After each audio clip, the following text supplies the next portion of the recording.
सुमित्रा के 3 बच्चे थे, 2 बेटे और 1 बेटी। बेटे विनीत और पुनीत तो जैसे सुमित्रा की आंखों के तारे थे। प्यार तो वो अपनी बेटी प्रिया से भी करती थी, लेकिन अधिकतर भारतीय माँओं की तरह बेटी का प्यार बस उसे ससुराल तक पहुंचाने के लिए ही था। और बेटों का प्यार उनके लिए तो घर, ज़मीन, गाड़ी सब लाकर देने के लिए। सबसे छोटी होने पर भी सबसे पहले सुमित्रा ने बेटी प्रिया के हाथ पीले किए और अपनी जिम्मेदारी से मुक्त होकर गंगा नहा ली। बेटी की शादी के बाद उसने पहले बड़े बेटे विनीत की शादी वर्षा से की और उसके 2 साल बाद छोटे बेटे की शादी बहू पूजा के साथ करा दी। सुनते हैं, प्रिया की शादी तो अच्छे परिवार में हो गई और दोनों बेटों के लिए मैं चुन चुन कर हीरे लेकर आई हूँ। बस जी, अब तो समझो जीवन सफल हो गया हमारा। बेटी ससुराल में खुश है और हम यहाँ अपने दोनों बेटे और बहुओं के साथ। क्या ठीक कहा ना? ओ भाग्यवान, बिल्कुल ठीक कहते हो। सुमित्रा और सुमित बड़े उसूलों वाले थे, जो एक बार बेटी को विदा किया तो उसे ससुराल में रमने के लिए छोड़ दिए। रोज़ रोज़ फ़ोन करके मायके की खबर बेटी तक पहुंचाने के सुमित सख्त खिलाफ था। थोड़ा समय बीता तो सुमित्रा अपनी 2 मंजिला घर को छोड़कर पति सुमित के साथ फार्म हाउस वाले घर में शिफ्ट हो गई। अरे माँ, कितने अरमानों से अपने 2 मंजिला घर बनाया था कि आप अपनी बहुओं के साथ उसमें रहेंगी। फिर क्या ज़रूरत है आपको शहर से बाहर फार्म हाउस में अकेले रहने की? बेटा प्रिया, बात तो तेरी सही है, लेकिन सच बताऊं तो मेरा मन ना उचट गया है एक ही जगह पर रहते रहते। और ये फार्म हाउस तो मैंने और तुम्हारे पापा के लिए ही बनवाया था। अब अपने जीवन की दूसरी इनिंग हम यहाँ रहकर पूरी करेंगे। हमें भी तो एक दूसरे के साथ अकेले में समय बिताने का मौका मिलना चाहिए ना। बेटी प्रिया ने माँ को फ़ोन तो कुछ और ही बताने के लिए किया था, लेकिन जब उसे पता चला कि माँ और पापा अपना घर छोड़कर फार्म हाउस शिफ्ट हो गए हैं तो अपनी परेशानी भूलकर वो माँ के मन में झांकने में व्यस्त हो गई। वैसे तो माँ ने हंसते हुए बात की थी, लेकिन न जाने क्यों प्रिया को माँ की हंसी बनावटी लग रही थी। किस मुँह से माँ को बताऊँ कि माँ को कुछ दिनों के लिए फार्म हाउस में रहने की परमिशन मांगने के लिए ही मैंने फ़ोन किया था, लेकिन शायद भगवान को कुछ और ही मंजूर है। माँ तो खुद ही वहाँ रहने चली गई है। प्रिया के मन में उथल पुथल चल रही थी कि 2 दिन बाद बड़ी भाभी का फ़ोन आता है। अरे प्रिया, कैसी हो? सब ठीक चल रहा है ना? हाँ भाभी, बस ठीक ही है। वो दरअसल ना, मुझे एक मकान की ज़रूरत है। हम जिस घर में रहते हैं उसे हमने कुछ पर्सनल रीज़न से बेच दिया है। बस अब किराए का मकान ढूंढ रही हूँ। अरे तूने तो मेरे मुंह की बात छीन ली। माँ बाबूजी तो अब अपने फार्म हाउस में शिफ्ट हो गए हैं, इसलिए ऊपर की मंजिल बिल्कुल खाली पड़ी हुई है। तेरी छोटी भाभी तो कब से पीछे पड़ी हुई है कि माँ बाबूजी के बिना खाली घर काटने को आता है, इसलिए हम उसे किराए पर चढ़ा दें। सच में छोटी भाभी बहुत प्यार करती है माँ बाबूजी से। अच्छा, ऐसे कैसे मम्मी पापा घर छोड़कर चली गए? आप दोनों ने रोका नहीं उन्हें? अब क्या बताऊं प्रिया, छोटी ने तो माँ बाबूजी के जाने के बाद कई दिनों तक खाना भी नहीं खाया। हमने तो उन्हें रोकने के लिए खूब मनाया, लेकिन उन दोनों ने तो एक बार कसम खा ली तो खा ली, फिर तो वो घर छोड़कर ही माने।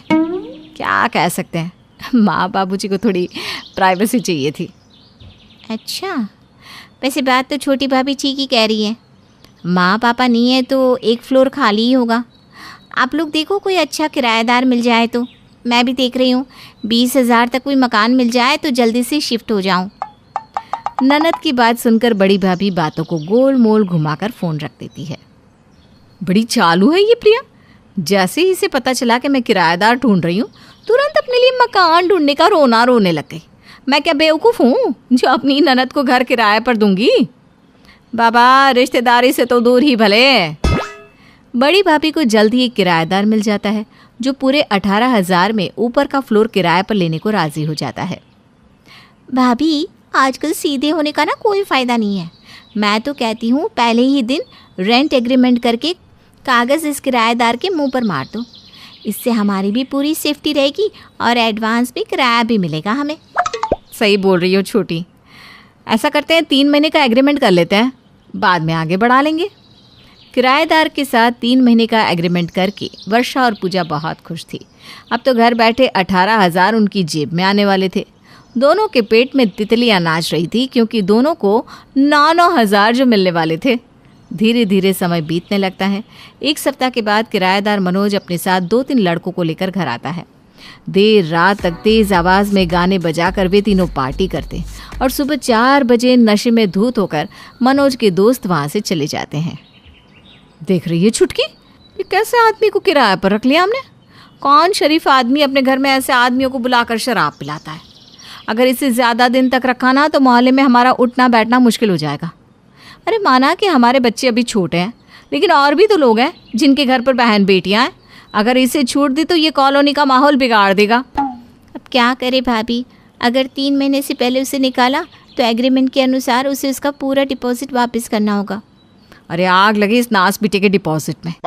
1-2 दिन में इसका पैसा उसके मुंह पर मार कर चलता करूंगी इसे। 3 महीने का किराया देकर हमें खरीद थोड़ी न ली है इस निकम्मे ने। 2-4 दिन बीते तो किराएदार मनोज फिर से शराब के नशे में धुत होकर घर पहुंच गया। अब तो पानी सर से ऊपर हो गया था। किसी तरह उसका डिपॉजिट का पैसा उसे देकर दोनों ने किराएदार को चलता कर दिया।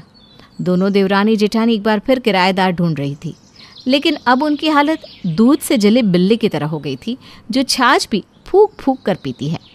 इसीलिए बहुत ढूंढने के बाद भी उन्हें अपनी पसंद का कोई किराएदार मिल ही नहीं रहा था। भाभी, किसी अजनबी को मकान किराए पर देने में हमेशा रिस्क ही रहेगा। पता नहीं कैसा आदमी रहने आ जाए। इससे तो अच्छा है कि हम प्रिया को ही अपना फ्लोर किराए पर दे दें, और वो तो 20,000 देने को तैयार थी। हमारा तो फ़ायदा ही है, क्या कहती हो?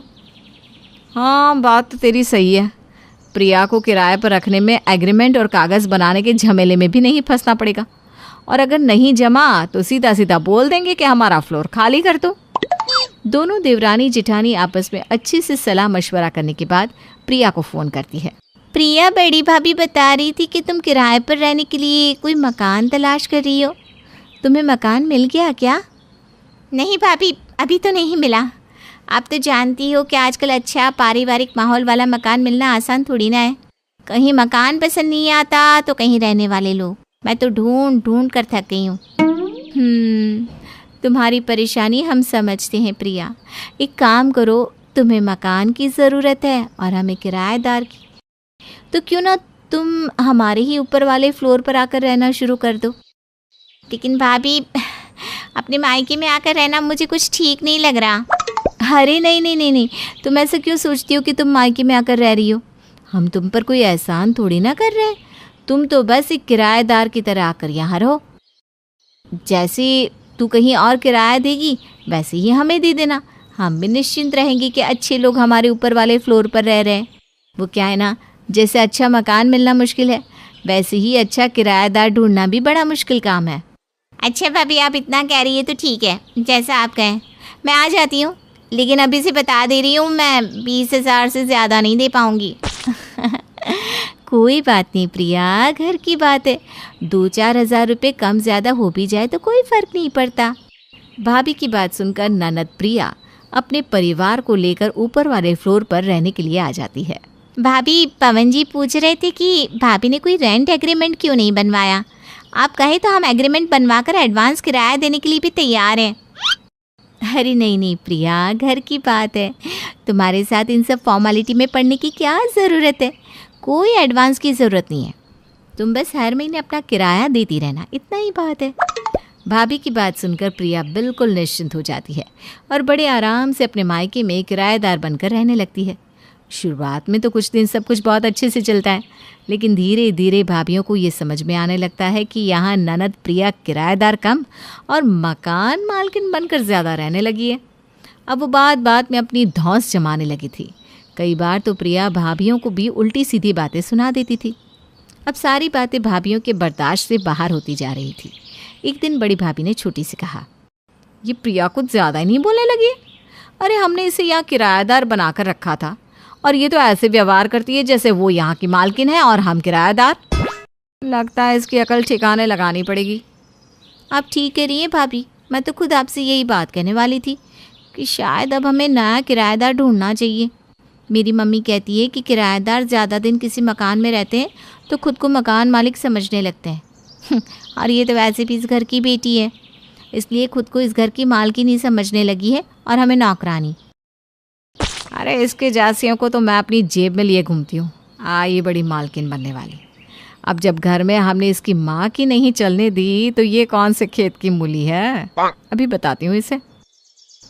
प्रिया, तुम्हें यहाँ आए लगभग 1 साल हो गया है। तुम 20,000 किराया देती हो और वो भी पिछले कई महीनों से दिया नहीं। नए किराएदार इस फ्लोर का 30,000 देने को तैयार है। अब तुम देख लो, या फिर तुम ही 30,000 दे दो, या फिर अपने लिए कहीं और मकान देख लो। क्या कहा 30,000? अरे मैं क्यों आपको 30,000 दूंगी? बल्कि मैं तो अब आप लोगों को 1 रुपया भी नहीं देने वाली, क्योंकि ये फ्लोर अब मेरा है। क्या कहा? ये फ्लोर तुम्हारा है? बोलो मत, तुम बस यहाँ एक किराएदार हो। जब तक हमारा मन करेगा तुम्हें रखेंगे, जब दिल करेगा सामान सही तुम्हें घर से बाहर कर देंगे। भाभी, मैं बहुत इज्जत से आप दोनों के साथ पेश आ रही हूँ। मुझे भी आपकी तरह अनाप शनाप बोलने को मजबूर मत कीजिए। आपकी भलाई इसी में है कि आप मेरे घर से इसी समय दफ़ा हो जाइए। क्या कहा तुमने? मेरे घर से? ये घर तुम्हारा कब से हो गया? तुम्हें लास्ट वार्निंग दे रहे हैं, 3 दिन के अंदर घर खाली कर दो, वरना मैं अपना घर खाली कराने के लिए पुलिस बुला लूँगी। किसी गलत फहमी में मत रहना कि भाभी तुम्हारी इस हेकड़ी से डर जाएंगी। अरे भाभी, बड़ी नादान हो आप दोनों। ये मकान मेरे मम्मी पापा का है और उनकी संतान होने के नाते इस मकान पर आपसे पहले मेरा अधिकार है। आज से ये फ्लोर मेरा है। और हाँ, कोर्ट कचहरी जाने की गलती भी मत करना, वहाँ भी आप दोनों कुछ प्रूव नहीं कर पाओगी। देखो तो, भलाई का तो ज़माना ही नहीं रहा। एक तो अपने घर में इतने दिन रखा, ऊपर से ये हमें ये आंखें दिखा रही है। देख लिया ना पूजा तूने, इसीलिए मैं कह रही थी कि रिश्तेदारी दूर की अच्छी होती है। लेकिन तुम तो बड़ी प्रिया भक्त हुई जा रही थी, भाभी भाभी करके मेरे पीछे पड़ी हुई थी। तुम्हें बुलाया था ना इसको, अब भुगतो। हाँ भाभी, बुलाया तो था, लेकिन मुझे क्या पता था कि ये प्रिया 2 दिन में ऐसे रंग बदल लेगी। आप चिंता मत करो, मैं भी इसकी धमकी से डरने वाली नहीं हूँ। मेरा भाई वकील है। आज ही अपने भाई के पास जाती हूँ और इसको धक्के मार के घर से बाहर ना निकलवाया तो मेरा नाम भी पूजा नहीं। पूजा अपने भाई के पास जाती है और मकान खाली करवाने के लिए नोटिस ननद प्रिया के पास भिजवा देती है। नोटिस के जवाब में प्रिया मकान के कागज़ दिखा देती है, जिसमें मकान की मालकिन की जगह उसका नाम लिखा हुआ था। प्रिया के पास मकान के कागज़ देखकर पूजा और वर्षा के तो पैरों के नीचे से ज़मीन ही खिसक जाती है। वो दोनों समझ ही नहीं पा रही थी कि उनके साथ धोखा आखिर किया किसने है, ननद प्रिया ने या सास ससुर ने। मुझे पूरा यकीन है प्रिया ने नकली कागजात बनवाए हैं। माँ बाबूजी, ये मकान इसके नाम कर ही नहीं सकते। मैं अभी माँ बाबूजी को यहाँ बुलाती हूँ और उनकी बेटी की करतूत दिखाती हूँ। भाभी की बात सुनकर प्रिया अपनी माँ सावित्री को फ़ोन करती है। थोड़ी ही देर में सावित्री अपने पति के साथ वहाँ पहुँच जाती है। आपने देखा माँ जी, आपकी बेटी ने क्या कर्म किए हैं। ये हमारे मकान पर कब्जा करना चाहती है। इस मकान की मालकिन तो आप है ना माँ जी।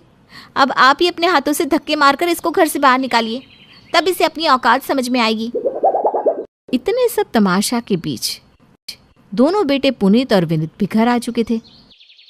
पूजा, तुम बिल्कुल सही कह रही हो। इस मकान से बाहर वो जाएगा जो यहाँ गलत तरीके से रह रहा है।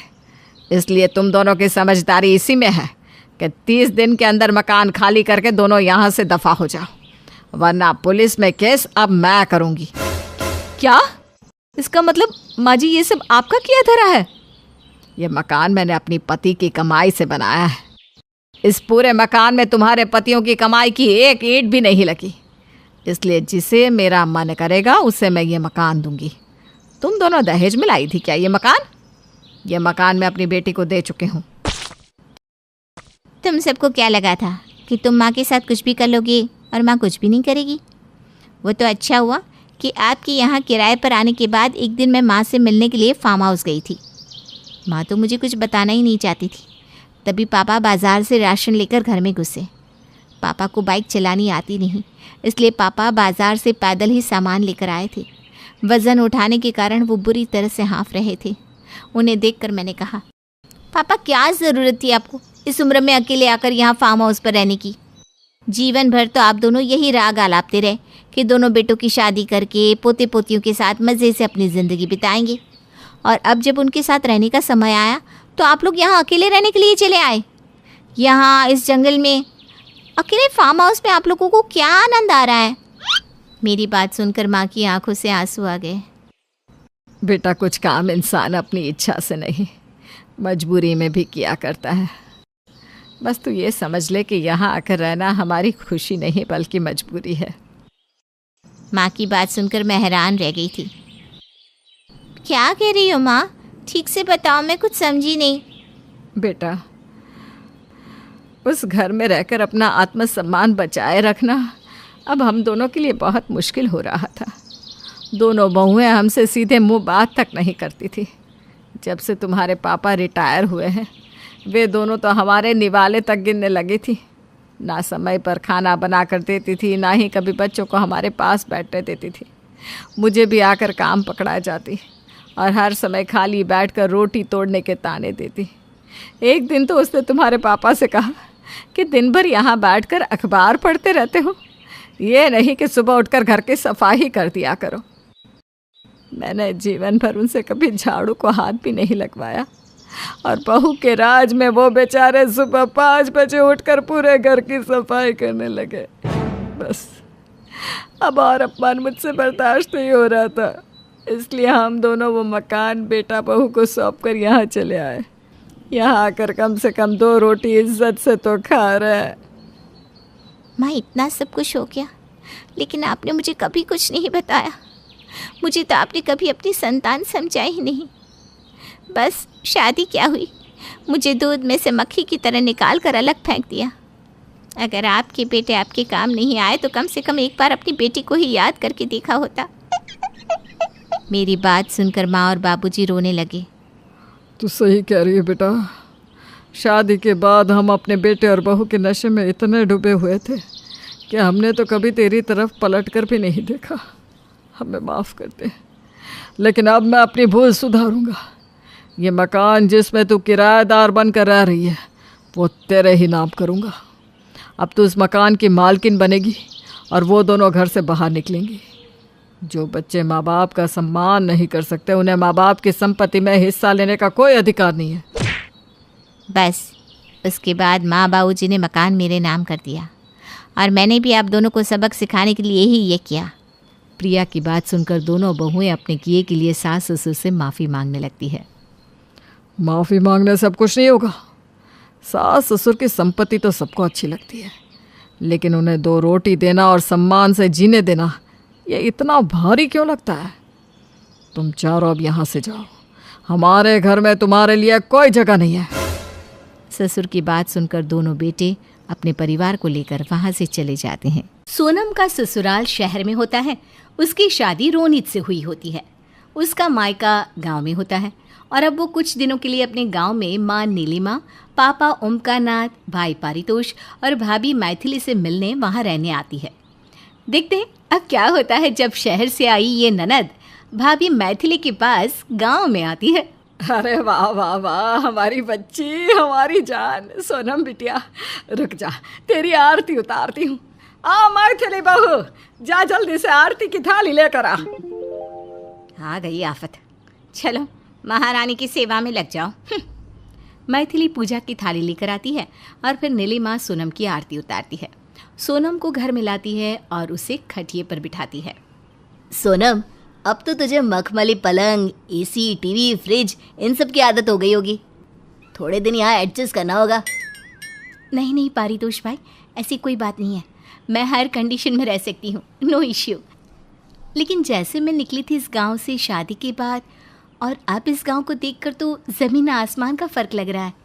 सड़कें भी कितनी सुंदर हो गई है, घरों की मरम्मत भी हुई है, खेती बाड़ी भी अच्छे लग रहे हैं, फसलें भी सही तरह से उगी है और जहाँ देखो लोगों के पास मोबाइल फ़ोन्स है।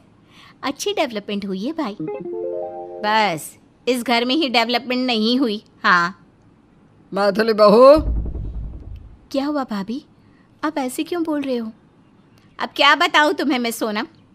मेरी दोस्त रचना के घर टीवी भी आ गया, यहाँ नहीं आया। गांव में मुझसे भी अनपढ़ अनाड़ी औरतों के पास फ़ोन है, लेकिन सिर्फ मेरे पास ही नहीं है। अपने भाई से कहो ना कि मुझे भी एक फ़ोन दिला दे। उफ़ पारितोष भाई, क्यों सताते हो बेचारी मेरी फूल सी भाभी को? इसे क्या पता, इसकी भाभी फूल तो है लेकिन कांटों से भरी हुई है। हाँ हाँ सोनम, मैं जल्दी लेकर दे दूंगा इसे फ़ोन। फिर करती रहना भाभी और ननद घंटों तक फ़ोन में गॉसिप।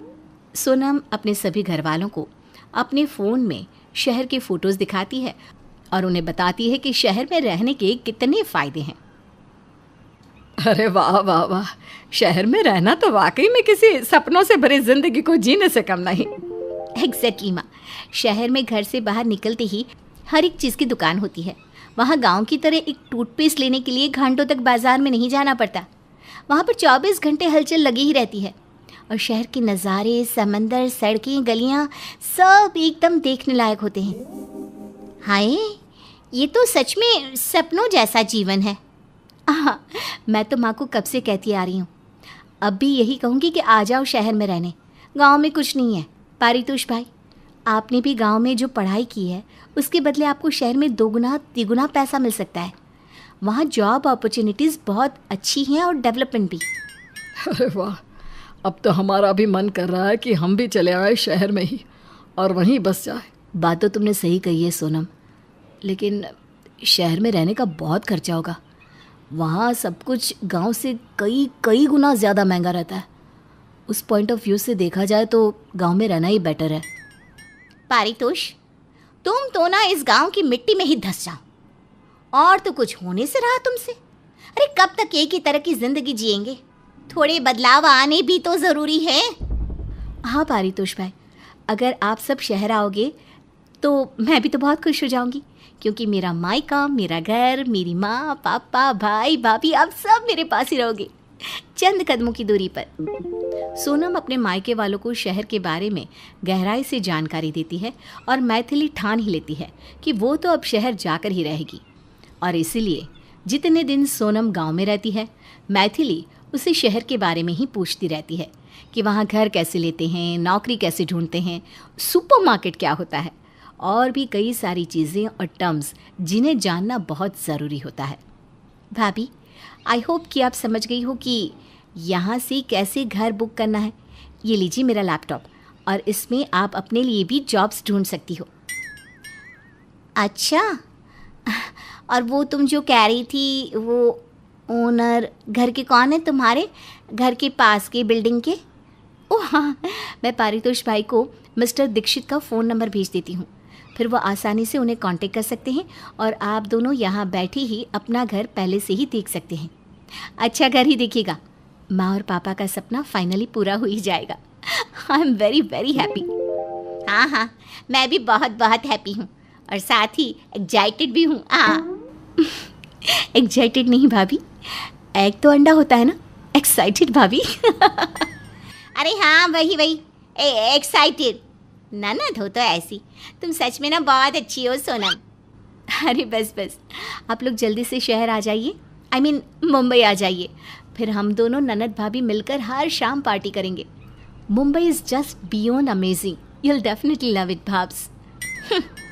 इसे क्या पता, इसकी इस चतुर और चालाक भाभी ने तो कुछ और ही सोच रखा है अपने खुराफाती दिमाग में। दिन गुजर जाते हैं और सोनम शहर वापस चली जाती है, पर अपने सभी मायके वालों पर शहर आने का बुखार चढ़ाकर। पारितोष बेटा, हमें तो शहर जाने का बड़ा मन हो रहा है।